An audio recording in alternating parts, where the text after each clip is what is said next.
जय गुरुदेवाय नमः। जय राधे श्याम की। आज हम आपको सुख सागर से तृतीय स्कंद का 21वां अध्याय सुनाएंगे।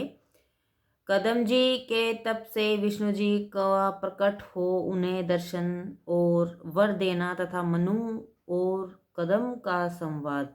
मैत्री जी का इतना करने पर विदुर जी ने प्रार्थना किया कि हे भगवान, आप मुझे महात्मा स्वयंभू मनु का वंश विस्तार कहिए कि जिसमें स्त्री पुरुष प्रसंग से प्रजाओं की वृद्धि हुई। आपने उधर कहा है कि स्वयंभू मनु के प्रियव्रत और उत्तानपाद दो पुत्र बड़े ही प्रतापी हुए थे और उन मनु जी के देवहूति नामक जो कन्या थी वह प्रजापति कदम मुनि की पत्नी थी, जिससे उन्होंने बहुत सी संतानें उत्पन्न की। हे मुनीश्वर, मुझे उसी कथा को सुनाइए और यह भी बतलाइए कि श्री मनु जी की कन्या को पाकर ब्रह्मा के पुत्र दक्ष जी ने कैसे प्राणियों को उत्पन्न किया।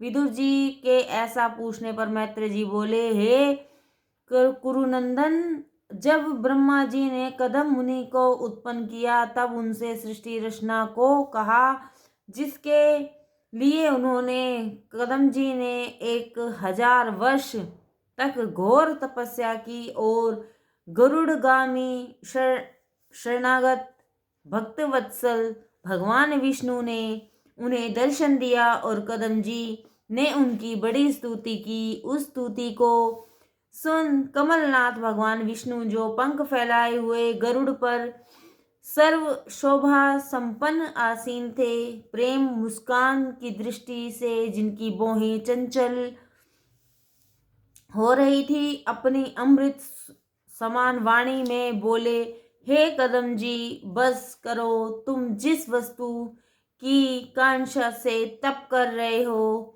मैं समझता हूँ और इसलिए तुम पर प्रसन्न होकर मैंने उसकी सब व्यवस्था कर दी है। मेरी पूजा और उपासना व्यर्थ नहीं जाती। तुम महात्मा स्वयंभू मनु को तो जानते ही होगे। हे ब्रह्मवर्त में वास करते हैं और सप्त साग बरम्बरा पृथ्वी के वही प्रजापालक हैं। वे बड़े धर्मज्ञ हैं। उनकी रानी का नाम शतरूपा है, जो अपने पति के ही समान परम धर्मज्ञ है। वे दंपति आज के तीसरे ही दिन तुम्हें यहाँ देखने आवेंगे। उनके एक वह और शील संपन्न सुंदरी कन्या है। वे नियम पूर्वक उस शाम नेत्र वाली कन्या को तुम्हें देंगे, क्योंकि एकमात्र तुम ही उस कन्या के पति होने के योग्य हो। तुम उसे ग्रहण करना। फिर तुम जो उसके क्षेत्र में वीर्य स्थापना करोगे उससे 9 प्रकार की सृष्टि का विस्तार होगा। इस प्रकार फिर तुम्हारे वीर्य से उत्पन्न कन्याओं में ऋषि लोग अपने पुत्रों को उत्पन्न करेंगे।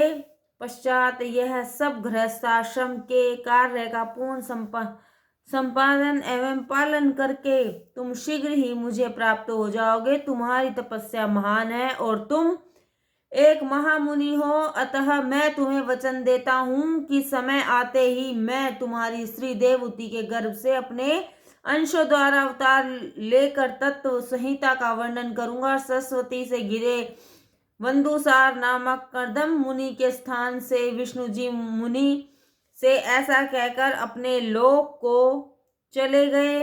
कदम जी राजर्षि मनु की प्रतिज्ञा करने लगे। तीसरे ही दिन अपने स्वर्ण में रथ पर बैठे हुए पत्नी और कन्या सहित स्वयंभू मनु पृथ्वी पर घूमते हुए कदम मुनि के पास आए। वे जटाजूट बांधे और 4 वस्त्र धारण किए बैठे थे। इतने ही वे राजर्षि मनु ने पहुंच उन्हें प्रणाम किया। मुनि ने उठकर उन्हें आशीर्वाद दिया और यथोचित सत्कार किया। पश्चात एक पवित्र आसन पर बैठाकर विष्णु जी से उत्पन्न होने के कारण